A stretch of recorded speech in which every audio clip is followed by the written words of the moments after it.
మారుతున్న life style కారణమో తెలీదు. మనం తీసుకునే ఫుడ్ హ్యాబిట్సో తెలీదు. స్ట్రెస్సో తెలీదు. కారణాలు ఏవైనా సరే క్యాన్సర్ రేట్ రోజు రోజుకి పెరుగుతుందని డాక్టర్స్ చెప్తున్నారు. చాలా సర్వేస్ కూడా చెప్తూ ఉన్నాయి. అయితే క్యాన్సర్ అని డిటెక్ట్ అయిన వెంటనే లేదు ఏదైనా సిమ్టమ్ కనిపించింది అని చెప్పి హాస్పిటల్‌కి వెళ్ళి డయాగ్నోస్ చేసిన వెంటనే చాలామంది పానిక్ అయిపోతూ ఉన్నారు. ట్రీట్మెంట్ చాలా టఫ్ ఏమో, అసలు ఆ ట్రీట్మెంట్‌ని మేము భరించగలమా అని భయాందోళనకి గురవుతూ ఉన్నారు. అయితే క్యాన్సర్ ట్రీట్మెంట్ ఎలా ఉంది? దీని గురించి డీటెయిల్డ్‌గా తెలుసుకుందాం. ఈరోజు మనతో పాటు ఉన్నారు ప్రముఖ radiation oncologist doctor Rammohan Reddy గారు. వీరు దాదాపుగా 1,00,000కు పైగా పేషెంట్స్‌కి ట్రీట్మెంట్ అందించారు. గిన్నీస్ వరల్డ్ రికార్డ్‌ని కూడా కైవసం చేసుకున్నారు. వీరితో ఇవాళ ఈ విషయం గురించి డీటెయిల్డ్‌గా మాట్లాడదాం. నమస్కారం సార్. నమస్తే సార్. సార్ ఎలా ఉన్నారు సార్? బాగున్నాను. సార్ క్యాన్సర్ అనంగానే ఇప్పుడు గూగుల్‌లో సెర్చ్ చేయడం ఎక్కువైపోయింది. ఏదైనా ఒక సిమ్టమ్ చూసిన వెంటనే భయపడిపోతూ ఉన్నాం సార్. ఇంత భయపడుతున్నాం కదా సార్, అసలు క్యాన్సర్‌ని ఎలా గుర్తించాలంటే ఏం చెప్తారు సార్ మీరు ఒక సీనియర్ రేడియేషన్ ఆంకాలజిస్ట్‌గా? క్యాన్సర్ని గుర్తించడానికి దాదాపుగా ఒక క్యాన్సర్ కాదు, ఒక శరీర భాగంలో కాదు కనుక ఒక మాటలో ఇలా ఉంటే క్యాన్సర్ ఉంటుంది అని చెప్పేది కాదు. ఓకే. క్యాన్సర్లో సిమ్టమ్స్ కూడా బాగా లేట్గా వస్తాయి. ఎర్లీ సిమ్టమ్స్ని చూడడం చాలా important. Early symptoms, late symptoms ఏముంటాయి? అసలు క్యాన్సర్ అని ఎవరైనా ఎందుకు సస్పెక్ట్ చేయాలి? నాకు క్యాన్సర్ ఉంటుందని ఎవరు అనుకోరు, డాక్టర్ కూడా అనుకోడు. డాక్టర్ అని దానికి తెలియదు కాబట్టి డాక్టర్ కూడా రావచ్చు. సో మెయిన్ ఏంటంటే అది మాట్లాడుతుంది శరీరంలో. అది స్టార్ట్ అవగానే అంతో ఇంతో మాట్లాడుతుంది, దాని మాట వినాలి. ఫర్ ఎగ్జాంపుల్, ఒక అల్సర్ ఉంది. అల్సర్ వస్తే ఎవరికైనా ఎక్కడైనా అల్సర్ రావచ్చు, లోపల రావచ్చు, బయట రావచ్చు. అల్సర్ వస్తే 10 రోజుల్లోనో 15 రోజుల్లోనో మన శరీరం దాన్ని పూర్తిగా నయం చేసేస్తుంది. మనకు తెలియదు, మనం ఏం చెయ్యక్కర్లేదు. లేదంటే మహా అయితే ఒక ఆయింట్మెంటో మందో ఏదో అప్లై చేస్తాం. అలాగా మానిపోవట్లేదు, ఎక్కువ టైం తీసుకుంటుందంటే అది ఎందుకు అని చూడడం. ఓకే. సో అది చిన్నది కదా అని వదిలేసుకోకూడదు. ఎక్కడైనా discharge any part of the body, normal ఏరియాస్లో, అబ్నార్మల్ టైంలో కానీ అబ్నార్మల్ ఏరియాస్లో ఏ డిశ్చార్జ్, ఏదైనా స్రావం వచ్చిందంటే అది ఎందుకు వస్తుందో చూసుకోవాలి. ఎక్కడైనా శరీర భాగాల్లో ఎక్కడైనా ఒక చిన్న గడ్డ వచ్చింది, అదేం నొప్పి లేదులే అని వదిలేయకుండా ఆ గడ్డ ఏంటి, ఆ గడ్డ ఎందుకు వచ్చిందని చూడాలి. 100కి 90% నార్మల్వే ఉంటాయి. చిన్న చిన్న లైపోమాలు ఉంటాయి. కనిపించిన వెంటనే జాగ్రత్త పడాలి. చిన్న లైపోమాలే ఉంటాయి, పట్టించుకోవక్కర్లేదు. కానీ అందులో ఇంకేమైనా ఉంటే దానికోసం డాక్టర్ని సంప్రదించడం. ఆయన కూడా వివిధ రకాల టెస్టులు కూడా అట్లా చిన్న వాటికి చెయ్యరు, చూస్తారు. ఇది మామూలుగా లైపోమా లాగా ఉందండి, దీన్ని ఏం బరీ అవ్వాల్సింది లేదు. లేదండి ఇది కొంచెం తేడాగా ఉంది, దీనిలోంచి నీడిల్ బయాప్సీ చేద్దాం, ఇలాంటివి వారు చెప్తారు. రైట్. దాని తర్వాత చేంజ్ ఆఫ్ వాయిస్. ఎవరికైనా నీళ్లు మారినప్పుడు, వాతావరణ పరిస్థితులు మారినప్పుడు దగ్గులు, సర్దులు వస్తూనే ఉంటాయి. వస్తే వారం కాకపోతే 10 రోజుల్లో తగ్గిపోతాయి. 3 వీక్స్ దాటి 6 వీక్స్, 7 వీక్స్ అట్లా కంటిన్యూ అవుతుందంటే అది ఎందువల్ల చూసుకోవాలి. రైట్. అది కాకుండా change in bowel habit. Motion రోజు ఒకసారి పోయేవాళ్ళు సడన్గా 2-3 రోజులకు ఒకసారి పోవడము, సడన్గా కాన్స్టిపేషన్, మోషన్ లాంటి చోట్లలో రక్తం పడడం, ఇలాంటివి. దగ్గినప్పుడు తెమడలో రక్తం ఉండడం, ఇట్లాంటివి. ఈ చిన్న చిన్న తేడాలు వచ్చినప్పుడు అది ఏం నొప్పి చేయట్లేదు కదా అని ఆగకుండా చూసుకోవడం ముఖ్యం. అది వచ్చినప్పుడు దాన్ని బట్టి ఏమేం టెస్టులు చేయాలో చేస్తారు. అదొకటి. ఇంకొకటి, ఏ సిమ్టమ్స్ లేనప్పటికీ 35 సంవత్సరాల తర్వాత ప్రతి ఒక్కళ్ళు ఒక చిన్న బ్యాటరీ ఆఫ్ ఇన్వెస్టిగేషన్స్ చేయించుకోవాలి.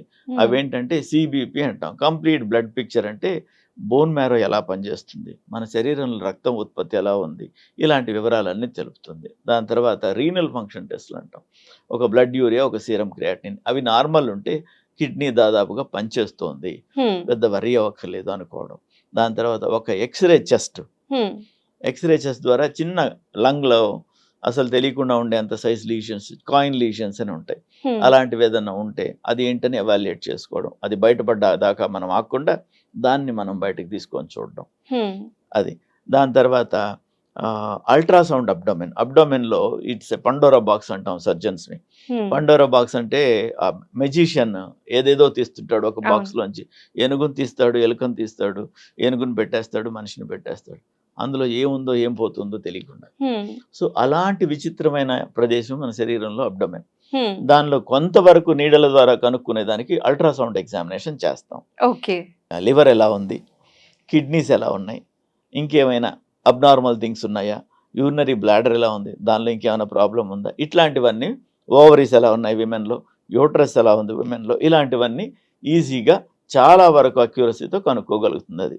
ఈ అల్ట్రాసౌండ్ ఎగ్జామినేషన్ ఇవన్నీ కంపల్సరీగా చేయాలి. ఇవి కాకుండా సరే. విమెన్లో అయితే మ్యామోగ్రఫీ ఒకటి, ప్యాప్స్మియర్ ఒకటి, ఇవి 2 చేసుకోవాలి. మెన్లో అయితే 50 దాటిన తర్వాత పిఎస్ఏ అని ఒకటి, ప్రోస్టేట్కి సంబంధించిన క్యాన్సర్ని ఎర్లీగా గుర్తిస్తుంది. అండ్ ఉమెన్లోనే ఓవేరియన్ క్యాన్సర్ గుర్తించడానికి ఇప్పుడు CA-125 అని కొన్ని ట్యూమర్ మార్కర్స్ ఇట్లాంటివి ఉన్నాయి. ఈ చిన్న ఇన్వెస్టిగేషన్ సెట్ దాదాపు 10,000 లోపల అయిపోతాయి. ఈ టెస్టులు చేయించుకుంటే 100% ఇక్కడ ఏదైనా అనుమానాస్పదంగా ఉంది అని చెప్పగలుగుతుంది. ఓకే. ఒక 10-20% మిస్ అవుతుంది. 10-20% ఆ మిస్ అయ్యేదాన్ని కూడా మనం వాచ్ఫుల్గా ఉండి మన శరీరం ఏం చెప్తుందో వినగలిగితే, ఒక సిమ్టమ్ వచ్చింది, ఒక నొప్పి వచ్చింది, ఇంకేమన్నా వచ్చింది, ఇంకా ఏదైనా తేడా వచ్చింది, ఒక విషయంలో తేడా వచ్చింది, ఇవన్నీ మనం వెంటనే నోటీస్ చేసి చెప్తే దానికి స్పెసిఫిక్ ఇన్వెస్టిగేషన్స్ ఉంటాయి. అవి చేస్తే 99% క్యాన్సర్స్ని కనుక్కోవచ్చు. సరే, ముందుతో కంపేర్ చేస్తే ఇప్పుడు కూడా క్యాన్సర్ ట్రీట్మెంట్ అంటే భయపడుతూ ఉన్న వాళ్ళకి మీరు ఇచ్చే సలహా ఏంటి సార్? అన్ని జబ్బులతో ఎలా భయపడాలో క్యాన్సర్తో కూడా అంతకంటే ఎక్కువ భయపడాల్సిన అవసరం లేదు.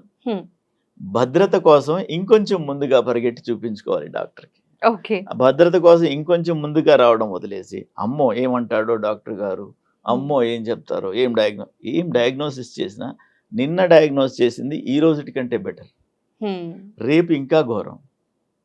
మీకు వచ్చిన తర్వాత అది ఆగదు, జ్యోతిష్ శాస్త్రంతో అది తగ్గించేది కాదు, ఇంకో శాస్త్రంతో అది కనుమరుగయ్యేది కాదు, అంతే కదా. వచ్చినాక దాన్ని భరించాలి, దానికి వైద్యం చేయించుకోవాలి, నయం చేసుకోవాలి. ఎంత తొందరగా చూపించుకుందాం, ఎంత జాగ్రత్తగా నయం చేసుకుందాం. బ్రెస్ట్ క్యాన్సరే తీసుకుందాం, సహజంగా వస్తుంది. బ్రెస్ట్లో 20 సంవత్సరాల వయసు నుంచి చిన్న చిన్న గడ్డలు ఉంటాయి, కామన్. స్కూల్ పోయే పిల్లలకే బ్రెస్ట్ ఎగ్జామినేషన్ నేర్పించండి అని టీచర్స్ని మేము రిక్వెస్ట్ చేస్తాం. సెల్ఫ్ ఎగ్జామినేషన్ ఆఫ్ బ్రెస్ట్ నేర్పించండి, దానివల్ల చిన్న చిన్న గడ్డలు ఏమైనా ఉంటే వాళ్ళు వివరంగా చూసుకోగలుగుతారు, వాళ్ళ పేరెంట్స్కి చెప్పగలుగుతారు, వాళ్ళు డాక్టర్ దగ్గర సంప్రదించగలుగుతారు అని చెప్తాం. ఏం చేతంటే లైపోమాలు, తర్వాత ఫైబ్రో అడినోమాలు, ఇవి 2 క్యాన్సరస్ కాదు. ఓకే. ఫైబ్రో అడినోమా సంవత్సరాలు ఉంటే క్యాన్సర్గా ట్రాన్స్ఫార్మ్ అవుతుంది. ఫైబ్రో అడినోమా అనేది ఒక చిన్న గడ్డే, సింపుల్ బినైన్ గడ్డ, నాన్ క్యాన్సరస్ గడ్డ. ఓకే. అలాంటిది అలా వదిలేస్తే 10 ఏళ్ళు 15 ఏళ్ల తర్వాత క్యాన్సరస్గా మారుతుంది. ఫైబ్రో అడినోసిస్ అని హార్మోనల్ ఇంబ్యాలెన్సెస్ వల్ల కొంత ఉంటుంది. ప్రతి వాళ్ళకి చాలామందికి బిఫోర్ పీరియడ్స్ బ్రెస్ట్ ఫుల్గా ఉండడం, టర్చిడ్గా ఉండడం, నొప్పిగా ఉండడం, బరువుగా ఉండడం ఇలాంటివి ఉంటాయి. అలాంటి వాళ్ళకి హార్మోనల్ డిస్టర్బెన్సెస్ వల్లనే అవి చిన్న చిన్న మెడిసిన్స్తో అడ్జస్ట్ అవుతాయి. కానీ మనం కనుక్కోవాలి కదా, అది కనుక్కోవడం కోసం ఈ బ్రెస్ట్ మ్యామోగ్రఫీ ద్వారా ఈ బ్రెస్ట్ చూసుకుంటాము. ఈ చిన్న చిన్న మ్యామోగ్రఫీ అన్ని వేళల్లో చెయ్యం, 30 దాటితేనే చేస్తాం. బ్రెస్ట్కి సంబంధించి ఏదైనా సిస్ట్లు వెరీ వెరీ కామన్. 100కి 60-70 గడ్డలు బ్రెస్ట్లో ఉండే సిస్ట్లు అంటే నీరు గడ్డలు. పాల ఉత్పత్తి గ్రంథులు ఎట్లా ఉంటాయంటే ఒక గ్రేప్ బంచ్తో కంపేర్ చేయొచ్చు. గ్రేప్ బంచ్ స్టాక్, పాలు దాదాపు బయటకు వచ్చే నాళం అయితే, గ్రేప్ బంచ్లో వివిధ ఇవి ఉన్నాయి కదా, అవన్నీ కూడా చిన్న డక్ట్యూల్స్. ఆ డక్ట్యూల్స్ నుంచి లాస్ట్ ఫైనల్ గ్రేప్ వచ్చేది మిల్క్ సెక్రీటింగ్ గ్లాండ్. అలాగే కంపారిజన్ కోసం చెప్తున్నాను. ఆ గ్లాండ్ నుంచి వచ్చేవి చిన్న చిన్న డక్ట్స్ ద్వారా మెయిన్ డక్ట్కి కనెక్ట్ అవుతుంది, పెద్ద డక్ట్స్కి కనెక్ట్ అవుతుంది, పెద్ద డక్ట్స్ అన్ని కలిపి మెయిన్ డక్ట్కి కనెక్ట్ అవుతుంది. ఆ డక్ట్ నిప్పుల మీద బయటకు ప్రొజెక్ట్ అయ్యి పాలు వస్తాయి. అందులో నుంచి ఇలా ఉంది. దీంట్లో ఒకటి బ్లాక్ అయింది అనుకుందాం, ఓకే. పాలు ఉత్పత్తి లేని సమయంలో కూడా మైన్యూట్గా చిన్న చిన్న వాల్యూమ్ ఆఫ్ 0.01 ml అట్లాంటి వాల్యూమ్ ఆఫ్ ఫ్లూయిడ్ వస్తూ ఉంటుంది. ఆ గ్లాండ్స్ అవన్నీ డ్రై కాకుండా మన బాడీలో ప్రొటెక్టివ్ విధానం అది. అలాంటివి బయటకు వచ్చేస్తాయి మనకు తెలియకుండా. బయటకు రాకుండా ఒకటి బ్లాక్ అయింది అనుకోండి, అక్కడ సెక్రీట్ ఓవర్ 0.0001 ml అయినప్పటికీ కొన్ని నెలలు అయ్యేటప్పటికి ఒక 2 ml 1 ml అవుతుంది కదా, that looks like a tumour, గడ్డలాగే ఉంటుంది. మహా అయితే నీడిల్ ఆస్పిరేషన్ చేస్తాం దాన్ని, ఒక అల్ట్రాసౌండ్ ద్వారా దొరికిపోతుంది అది నీరు గడ్డ ఉంది. అది నీరు గడ్డనా, మామూలు గడ్డనా, లైపోమానా, ఫైబ్రో అడినోమానా, ఫైబ్రో అడినోసిసా, ఇవన్నీ తేల్చుకుంటే ఫైబ్రో అడినోమా అయితే తీసి పడేద్దాం. నీరు గడ్డే ఉంది వదిలేద్దాం, మరి ఇబ్బంది పెడుతుంది, పెద్దదిగా ఉంది, నీడిల్ పెట్టి ఆస్పిరేట్ చేద్దాం. ఫైబ్రోఅడినోసిస్ ఉంది, హార్మోనల్ ప్రాబ్లం వల్ల ఉంది, దానికి మందులు వాడదాం. క్యాన్సరే ఉంది, డయాగ్నోస్ అయింది, వెంటనే ట్రీట్మెంట్ చేయించుకుందాం అనే విధంగా మనం ప్రొసీడ్ అవ్వాలి. ఓకే సార్, లైఫ్ స్టైల్ వల్ల మనం తినే ఫుడ్ వల్ల క్యాన్సర్ అనేది రోజు రోజుకి పెరుగుతుంది అంటున్నారు కదా సార్. సో ఎలాంటి చేంజెస్ చేసుకోవటం వల్ల మన లైఫ్ స్టైల్లో క్యాన్సర్ బారిన పడకుండా ఉంటామని ఛాన్సెస్ ఎక్కువ ఉన్నాయని మీరు అంటారు? మెయిన్గా అమ్మ డైటరీ హ్యాబిట్స్, లైఫ్ స్టైల్ రెండు. డైటరీ హ్యాబిట్స్లో అంతకు ముందులాగా high roughage diet millions of years నుంచి మన సంస్కృతిలో మనం అన్ని మిక్స్డ్ డైట్ తీసుకుంటాం, రకరకాల పదార్థాలు తీసుకుంటాం, అందులో ప్లాంట్ ప్రొడక్ట్స్ సహజంగా ఉంటాయి. అలాంటిది వదిలేసుకొని ప్రోటీన్స్ ప్రిడామినెంట్గా, తర్వాత చీజులు, బర్గర్లు ఇలాంటివి ఉండే ఈ ఫాస్ట్ ఫుడ్ల వైపు మన వాళ్ళందరూ ఆకర్షించబడిపోతున్నారు. ఒకటి అదొక కారణం. అలా వెళ్లకుండా హై రోవేజ్ డైట్ అంటే ఫైబర్, పీచు పదార్థం ఎక్కువ ఉండే మన నార్మల్ భారతీయ సాధారణ ఆహార విధానానికి వెళ్ళిపోదాం. ఓకే రైట్, అదొకటి. రెండోది ఈ ఫుడ్తో పాటుగా సెడెంటరీ లైఫ్ స్టైల్ లేకుండా, లైక్ మనం ఏ పని చేసినా టేబుల్ వెనకాల ల్యాప్టాప్ ముందో కూర్చుంటున్నాం. అంతకు ముందులాగా తిరిగి నడిచి చేసేవి లేవు. కొన్ని ఆటోమేటిక్గా మన లైఫ్లో మనం చేసేస్తున్నాం. అంటే అలా చెయ్యండి ఇప్పుడు అని నేను అనడం కాదు. Women use to pound rice, బియ్యం దంచడం దగ్గర చేసేవాళ్ళు. పిండి కావాలంటే విసురుకోవాల్సి వచ్చేది. అన్ని పనులు బాడీలో బాడీ అంతటికి మంచిగా జరిగే విధంగా ఉండేవి. ఇప్పుడు మనం అన్ని మిషన్ల మీద చేయించుకుంటున్నాం, స్విచ్ ఆన్ స్విచ్ ఆఫ్. ఒకవేళ మనం చేసినా స్విచ్ ఆన్ స్విచ్ ఆఫ్. కనుక శరీర వ్యాయామం కొరకు విడిగా 1 గంట సమయాన్ని కేటాయించాలి, ఖచ్చితంగా కేటాయించాలి. బికాస్ అవన్నీ వదిలేసాం కనుక. అవన్నీ వదిలేస్తుంటే వేరే, ఇప్పుడు అంతే కదా, అవన్నీ వదిలేకపోతే వేరే కదా. అవన్నీ వదిలేసాం కనుక ఇది. తర్వాత పొల్యూషన్ విపరీతంగా ఉంటుంది వాతావరణంలో. ఆ పొల్యూషన్ మనం సొంతంగా మనం చెయ్యొద్దు, రైట్. ఎవరిని చేస్తున్నా నివారించాలి. మొక్కలు ఇది గురించి చూసుకోవాలి. తర్వాత వీలైనంత వరకు ఈ వెహికల్స్ అలాంటివి వాడేవాళ్ళం కూడా 10 మందిని కలిపి ఒకటి వాడడము, సైకిల్ లాంటివి ఎక్కువగా వాడడము, ఎక్సర్సైజ్ కాస్ చేసేవి, సింపుల్ డిస్టెన్సెస్కి సైకిల్ పెట్టుకోవచ్చు కదా స్టాండ్ బైగా. ప్రతిదానికి నాలాగా కార్ వేసుకొని పోవడం అవసరం లేదు.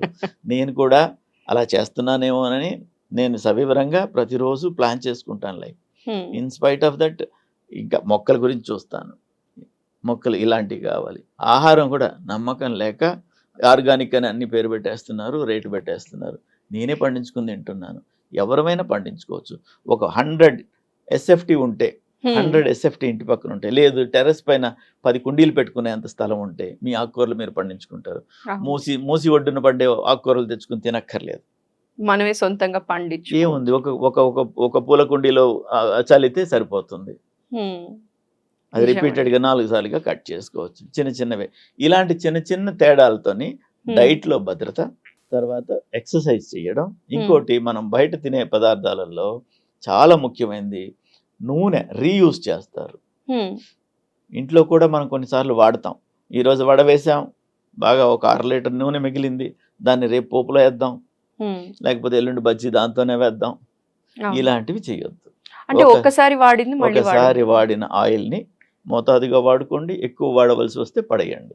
ఓకే, అంటే డీప్ ఫ్రై చేసింది రెగ్యులర్ గా వాడతాం కదా సార్, వాడొద్దు. ఆయిల్ రీయూజ్ చేసినందువల్ల అక్కడ కార్సినోజన్స్ అక్కడ అదే ఫామ్ అవుతాయి. ఓకే, ఇప్పుడు మనం తినే ఆయిల్స్ చాలా వరకు కూడా అంతకు ముందులాగా సహజ సిద్ధమైన ఆయిల్స్ కాదు. Voluminous non edible vegetable oil నుంచి టాక్సిన్స్ ని తీసేసి ఎడిబుల్ ఆయిల్లో కలపడం సర్వసాధారణం అయిపోయింది. అంత ప్యూర్ ఆయిల్స్ ఇచ్చేవాళ్ళు లేదు. మనం కోకోనట్ ఆయిల్ తీసుకోండి, కోకోనట్ కొబ్బరి మిల్లులో ఆడిస్తే 20 నుంచి 30% ఆయిల్ వస్తుంది అందులో. అంటే 1 లీటర్ ఆయిల్ కావాలంటే 5 కిలోల కొబ్బరి కుడకలు వేయాలి. 5 కిలోల కొబ్బరి కుడకలు 1000 రూపాయలు ఉంటే ఆయిల్ 200కో 300కో వస్తుంది. ఎలా వస్తుంది? కల్తీ.